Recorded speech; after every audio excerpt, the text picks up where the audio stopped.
of Trust, serving Micronesia since 1938. Matson and the Adahi Tano program. Cars Plus, home of Guam's first and only lifetime limited powertrain warranty. McDonald's of Guam, I'm loving it, and King's Restaurants, always open, always local, and serving up favorites for over 40 years.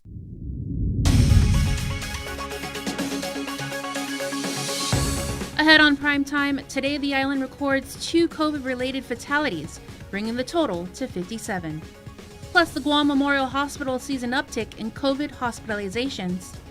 And the rebuilding project of the Home of the Sharks enters Phase 2. Half a day and good evening, I'm Adriana Cotero. Guam has lost 2 more people to COVID-19, according to the Joint Information Center.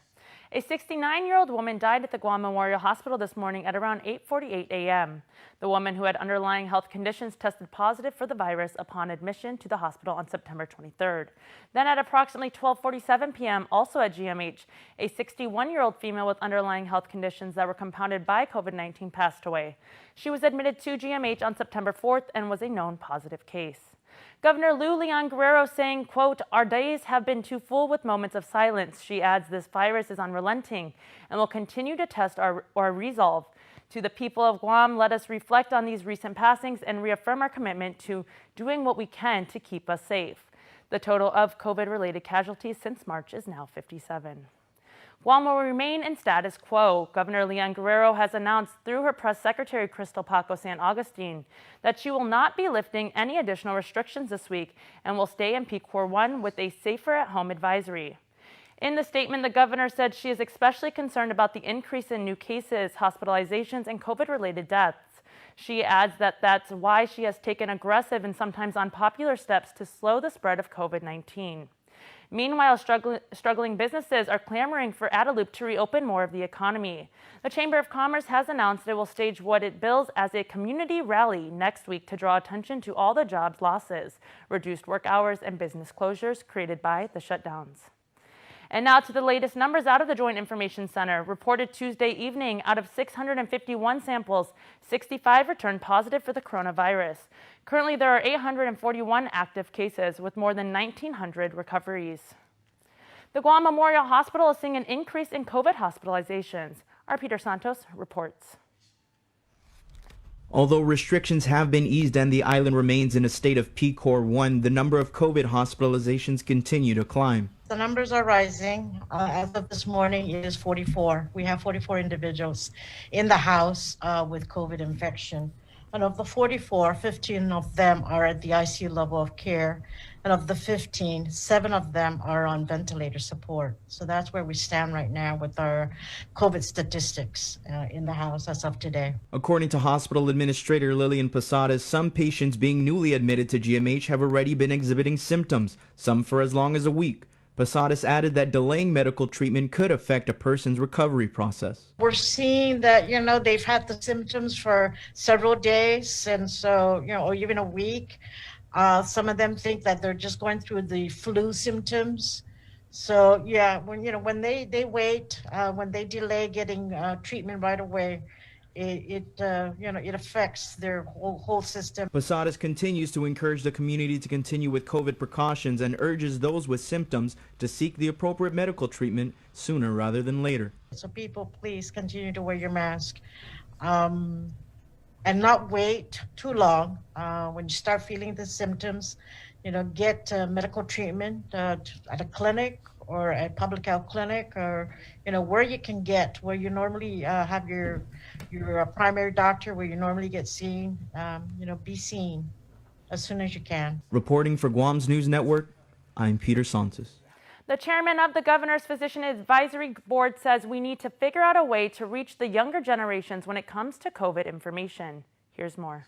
We're in a lockdown for 7 weeks or plus now, and the number really not going down. They kind of go down a little bit and then it's going back up again. Chairman of the Governor's Physician Advisory Group, Dr. Hoa Wen, reacting to the rise in COVID cases, saying that if we don't decrease the positive cases, GMH may see more COVID patients. We're expected to continue to go back up slowly this week and next week if we do not slow down on the positive case. I tell you, but it's we have to do a lot of things differently, look at different angle. We really have to make sure that we can contain this virus. We cannot go backward. This is something that we commit to go forward. Go backward is, I don't think it's a very good option at this point. We just have to go through this, make sure we do refocus on certain population, certain age group that we can see that they have a problem and keep going forward. Because I think we can control those populations in the age group. We can do it okay. According to Dr. Wen, those under 40 might not be getting the message, and a new approach is needed to relay the seriousness of the virus. If you look at the JIC and the number 20 to 40 years old, they are more than half of the positive. Close to 60%. It is a huge number, and they keep rising every day. The 20 to 40 years old, I mean, they take off like a rocket ship. I mean, where we see in the clinic level that, the 20 or 30, they admit, yeah, we've been gathering, and when they turn positive, now they start worrying about the family, the parents, the grandparents. There's a different message we have to come across to them somehow that kind of educate them on what's going on. The Physicians Advisory Group will be holding another meeting this Thursday. Reporting for Guam's News Network, I'm Peter Sanchez. Business leaders continue to seek ways to restart the economy. One such group, which includes UOG's Dr. John Rivera, the director of the Regional Center for Public Policy, laid out some of its ideas for the Northern Rotary Club. One initiative is the Guam Recovery website, which is a single repository for the vast information about Guam's COVID response that's available for anyone to use. The group is also engaged in research to develop data that can be useful for businesses and organizations in navigating the new normal. A third initiative is the Guam Safe Certificate Program, which they hope to launch by the end of the year. Dr. Rivera explains. One of the things that we really were conscious about in the very beginning was that if we were going to reopen, it had to be on the premise and it had to resound with the call that Guam is safe. And part of the possible rebranding of Guam could be, that why come to Guam? What's it about Guam? Well, we not only have the beautiful beaches, we not are only a tropical paradise, but we're a safe destination. Companies who brand themselves as Guam Safe will have to adhere to specific industry standards now being drafted by a task force. Dr. Rivera says eventually they hope to align the local program with the World Tourism Council's certificate program. And stick around for more news here on Primetime. You're watching KUAM. 100% truck, 100% Jeep brand. The all-new Jeep Gladiator is the most capable off-road mid-size pickup truck crafted for adventure. Equipped with best-in-class towing capacity, legendary Jeep brand 4x4 capability, and backed by Guam's only lifetime powertrain warranty. Drive home in a brand new Jeep Gladiator today, starting as low as $283 per paycheck during Jeep Adventure Days. Call us at 477-7807 or visit our website at carsplusguam.com to get pre-approved today. While we've all been through a lot over the years, typhoons, earthquakes, and now COVID-19, we've been able to get through these together. For more than 80 years, Travelers Insurance has been protecting your homes, your businesses, and the health of your family. We are here today and we'll be here tomorrow. There are better days ahead. Tomorrow's a new day filled with hope and choices. The possibilities of what we can achieve together are limitless. Let's continue to work together to ensure a brighter tomorrow for all of us. KUAM News, winner of the 2020 Regional Edward R. Murrow Award for Excellence in Social Media. Negotiations are still not over in the agreement between GovGuam and the Defense Department over construction at cultural sites on military property. State Historic Preservation Officer Patrick Lujan has stopped work at the 5th and largest firing range on Anderson's Northwest Field and has proposed certain amendments to the programmatic agreement. Tuesday, he provided senators with an update. I put together some mitigation items that they were open to of providing us. That is, I believe, is probably above and beyond a normal ask in a PA like this. In order for us to continue to work towards a well-established PA, I've gone ahead and granted an extension to December 30.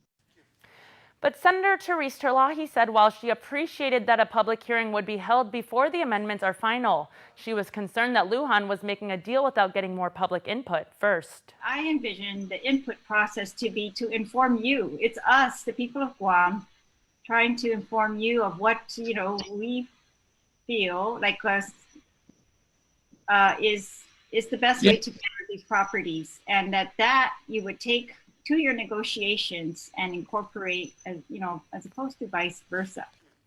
Lujan reassured her that community input has been included in the more than year-long negotiations, and further comments will be considered during the public hearing process.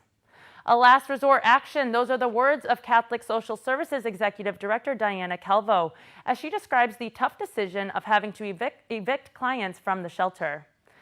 Calvo explains that there are shelter rules that are in place to maintain the safety of clients and employees, and although the employees do their best to work with clients that may step out of line, there is a time when they must resort to the hardest action.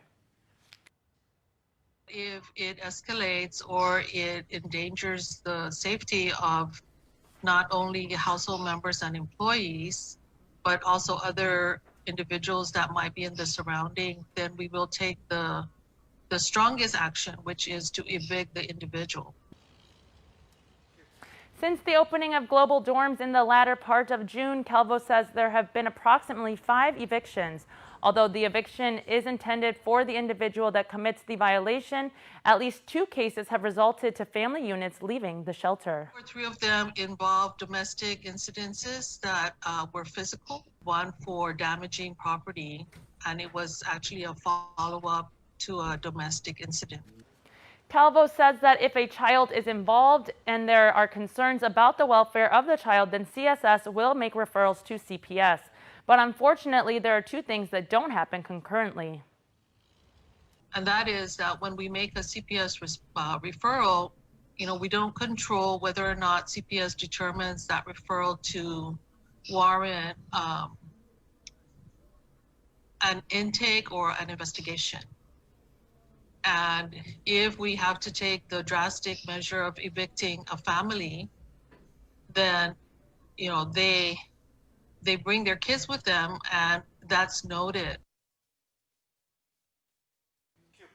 Calvo adds that when it comes to families with children that are homeless, regardless if they are in shelters or on the streets, CSS does make referrals to child welfare services.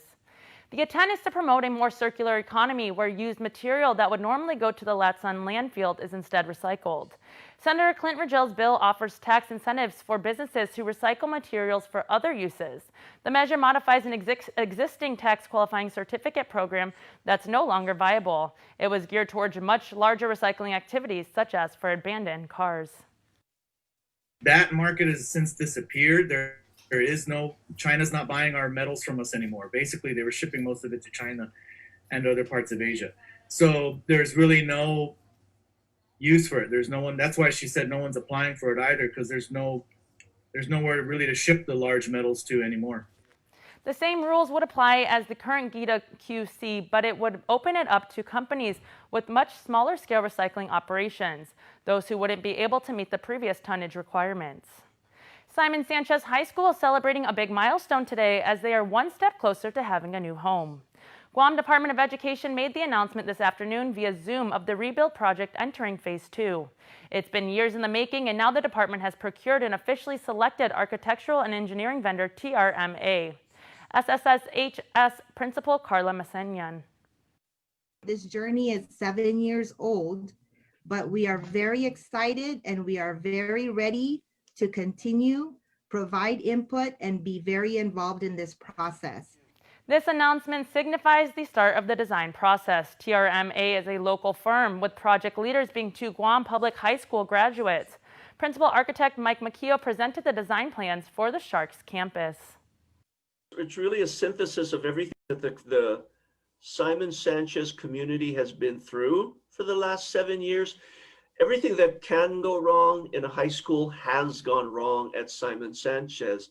And we have to back up, learn from those issues, and put forward a campus that meets the needs and takes the Simon Sanchez community into the future.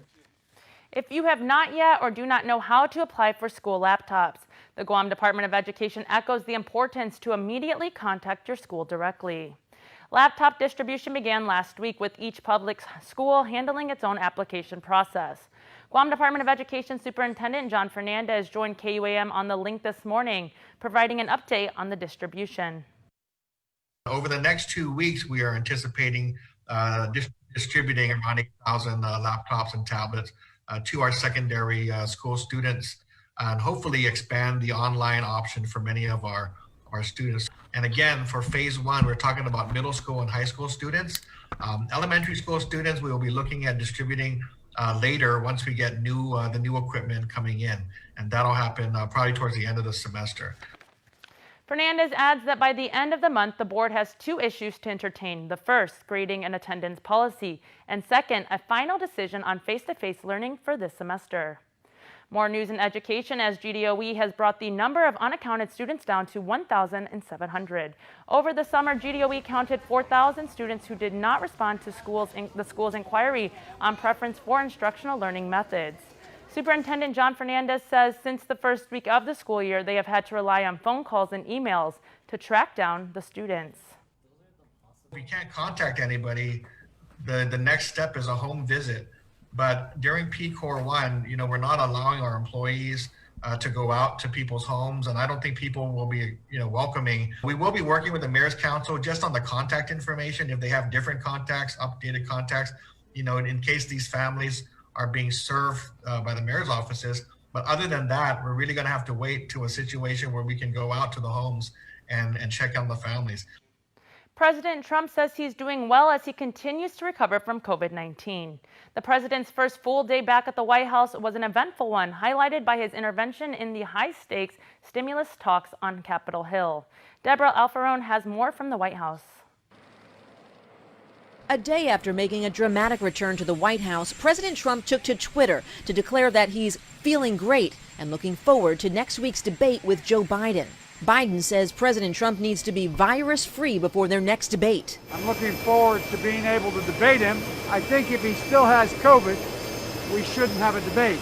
On Tuesday, the president's doctor released a brief update on his condition, saying only that the president's vital signs were stable and that he reported feeling no symptoms. The president's improving dramatically and quickly, but listen, we understand he's not out of the woods. He's continuing to be monitored by his doctor and medical team. In another tweet, President Trump called off talks with Democrats on a new coronavirus relief bill. The president said negotiations could resume after Election Day. President Trump's announcement came shortly after Federal Reserve Chairman Jerome Powell warned that insufficient government aid could trigger a deep recession.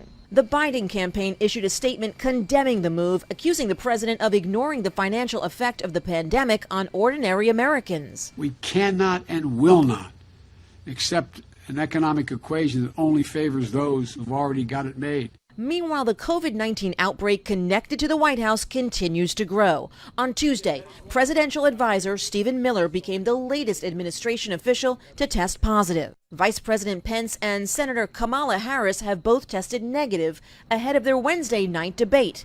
As a precaution against the virus, plexiglass barriers will be in place on the stage around Senator Harris and the debate moderator. The vice president refused to use the barriers. Deborah Alfarone, CBS News, the White House. As a result of the coronavirus, organizations like the Guam chapter of the American Red Cross have been forced to pivot. Every year they host their largest fundraiser known as the Red Ball. But as Tyler Matanani reports, you'll have the same great experience delivered to your doorstep. Every year, the Guam chapter of the American Red Cross glams up for charity with their annual Red Ball. But as we all know, COVID-19 has canceled many events this year, but the Red Cross isn't letting COVID stop them. The folks at the Red Cross are doing a different take on the ball with Red Ball in a box. Marcus Fong is the chairman of the Guam chapter. One of the things about Red Ball is always that great meal and that great gathering that we have together. Now, this year we got to minus the gathering part, but no reason why we couldn't all get together and still have a great meal. The Guam chapter of the American Red Cross has teamed up with the Micronesian Chefs Association. Chefs like Mezcla's Peter Duenas have come up with culinary masterpieces for you to choose from.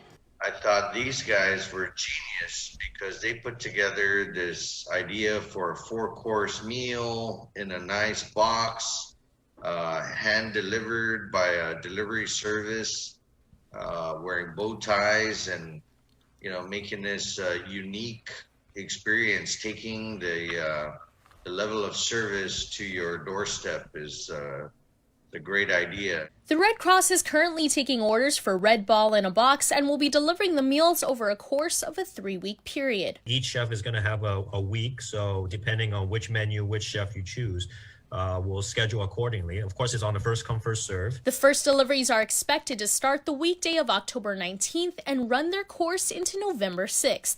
You can place your orders on the Red Ball Guam Facebook page as well as Instagram at Red Ball Guam. Reporting for Guam's News Network, I'm Tyler Matanani. Thank you, Tyler. And keep it here. More primetime news when we return.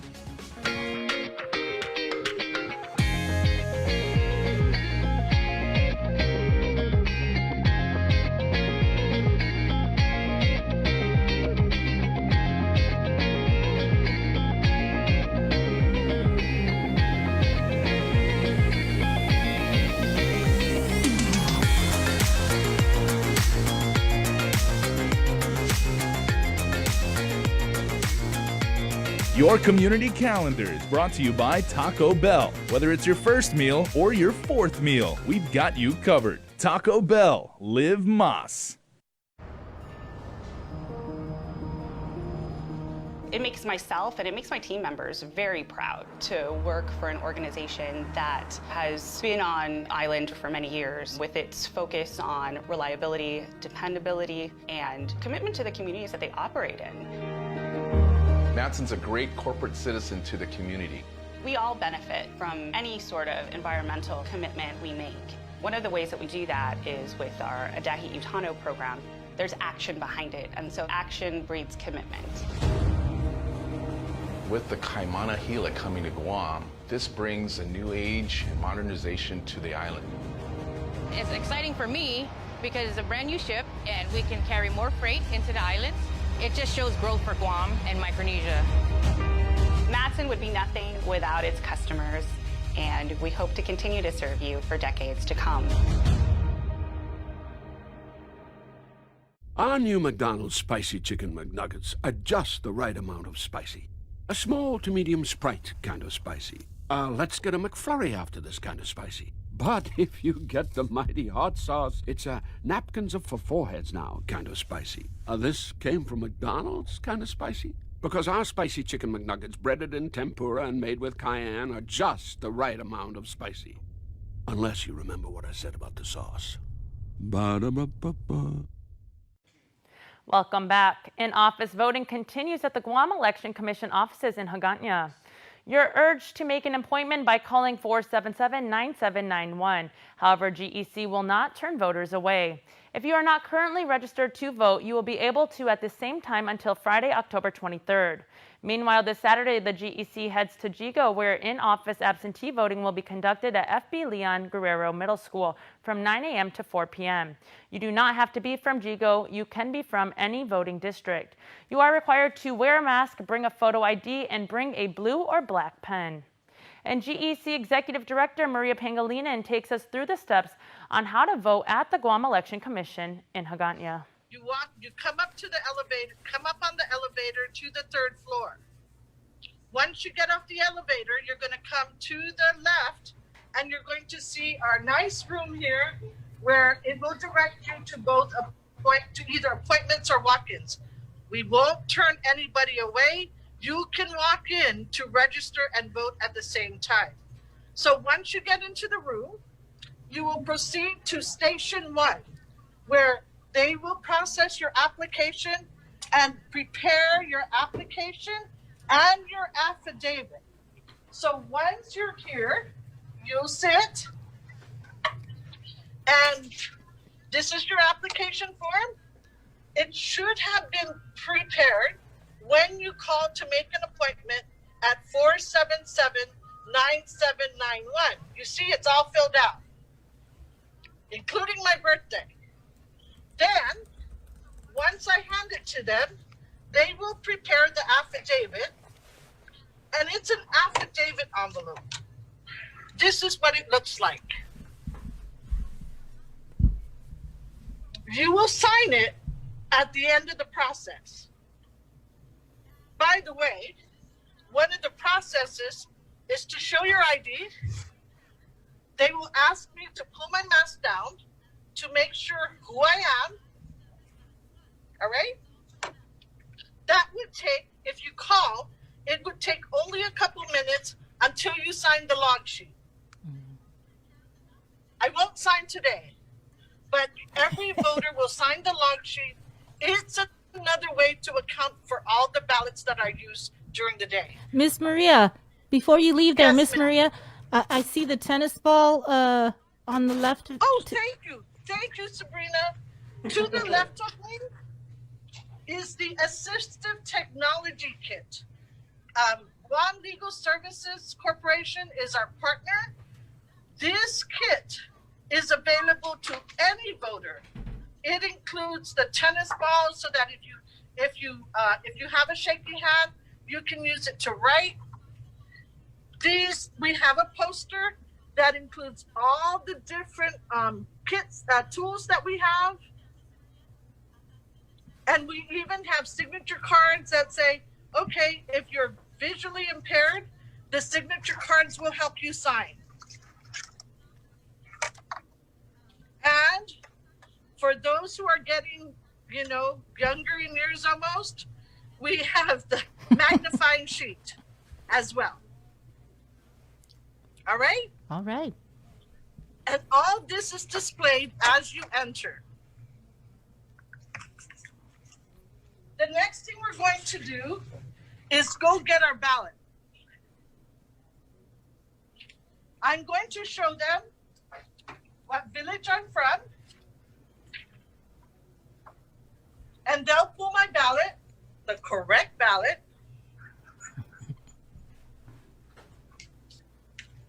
Okay. We will be using a sample ballot at this time, and Mr. Kyle Camacho will explain the ballot to us. Okay, so this is the partisan side. You're going to mark only 15 for the senators, 1 for the non-voting delegates to the House of Representatives, and then 1 for mayor. And you would vote 1 for vice mayor if you had one in your village. And then you can cross over for the senators. And then on the nonpartisan side, you have the option to vote for 1 public auditor, 2 for the Consolidated Commission on Utilities, 6 for the Guam Education Board. You can mark 1 answer for each of the judicial retention questions, and then you can take place in the straw poll if you want, and you can vote for whoever you want down there. We have your Cold Stone Creamery birthday shoutouts coming up next. Guam's auto appearance specialist, Elegant Reflections, has been providing the automotive industry with professional detailing and car care products at its highest quality, from complete detailing, full interior detailing, exterior detailing, headlamp restoration, hand washing, seat and carpet shampoo, engine degreasing, undercarriage cleaning, paint sealant, fabric protection, paint oxidation removal, and so much more. Visit us at our new location. Call 646-5555 for an appointment. Elegant Reflections, Guam's auto appearance specialist, over 20 years of experience.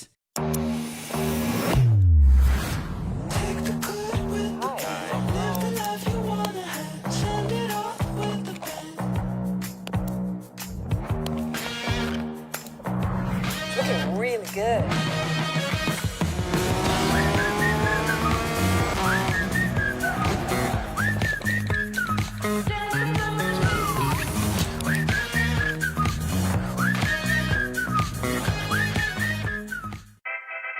You could upgrade to the sparkly sprinkle pack on Cupcake Conquest. Or you could upgrade to all this. 2 crunchy tacos and a medium drink. Plus, the beefy cheesy layers of the Grande Stacker Box. Only at Taco Bell. And before we close out the news tonight, our latest round of birthday shoutouts from the Cold Stone Creamery Birthday Club. If your birthday was today, we hope you had a lot of good things to eat. We hope you opened a lot of presents, and we hope you spent a socially distant nice time with family and friends, and you got one more thing to do as a birthday celebrant. Sit back and smile because happy birthday to Rosario Q. Salas, who celebrates a birthday today. Also celebrating birthday, and number 7, Madison Grace Leon Guerrero. Happy birthday, Maddie Grace. Have an awesome day. We love you, says the family. Happy birthday to Matthew Chargaloff, otherwise known to his loved ones as Papa. Love your granddaughter, Kayani Joy, and the Cabrera family. Happy birthday number 6 to Gabriel Camacho, to our champ. May all your hopes and wishes come true. God bless you always, say mommy and daddy. Zachary Francisco, our godson, gets a birthday wish, and we hope you enjoy your day. We love and miss you. With love, says Nino Larry, Nina Octavia, and Zayden. Speaking of which, Larry and Octavia, happy birthday to my partner Larry and my son. Man, it's a family party here, and that is awesome. Happy birthday to all of you. We hope you have a great day. Aria Iglesias, wishing our beautiful daughter, Aria, a happy birthday number 11. Love daddy, mommy, Gavin, Brianna, and baby Heavenly. That's a great name. Ava Sky Borja, another amazing name. Happy birthday number 8 to you, Ava Sky. Say mommy, Tano, Lalea, Nohea, and the family. Also, happy birthday, and this is birthday number 8 to Rosanna Lynn Shonko Hortilosa. We love you so much and are blessed to have you in our lives, and we hope your birthday is filled with love, laughter, and happiness. Love, hugs, and kisses from your whole family. Jordan McKenzie has a fantastic birthday shout out, so here we go. 12 blessed years of fun, lots of heart, kindness, and wisdom for this young tween, Jordan McKenzie. You're a ray of sunshine today, tomorrow, and always, and we love you. With lots of love, say Nina Edgy, Nino Scotty, and your biggest support, Mom, Dad, Jaden, Riley, Papa, Grandma, your guardian angel, Nana, and the whole family. Also, happy birthday wishes going out to Christine Taitano. The Coco family wishes your coming year to be filled with lots of happy hours. Celebrate this day of your life. Viva cumpleaños. Viva. Viva Christine. And Chloe Marie Matanonia also has a birthday today. So Chloe, we hope you blew out the candles safely and with people you care about. And a happy belated birthday wishes. We have 2, starting with Godfrey Jr. Mansipit, born on October the 6th. Happy birthday. We love you and are grateful for you every day. Love, Val, and your babies. And happy birthday number 3 to Carter John Menu, born on October 5th. Happy birthday, Carter John, from a very proud and loving grandma. Remember, you can be part of the Cold Stone Creamery Birthday Club by registering online on KUAM.com. Please make sure to include with your photo your name and birth date. That's going to do it for us here on Prime Time. Thanks for watching. Have a good night and be safe.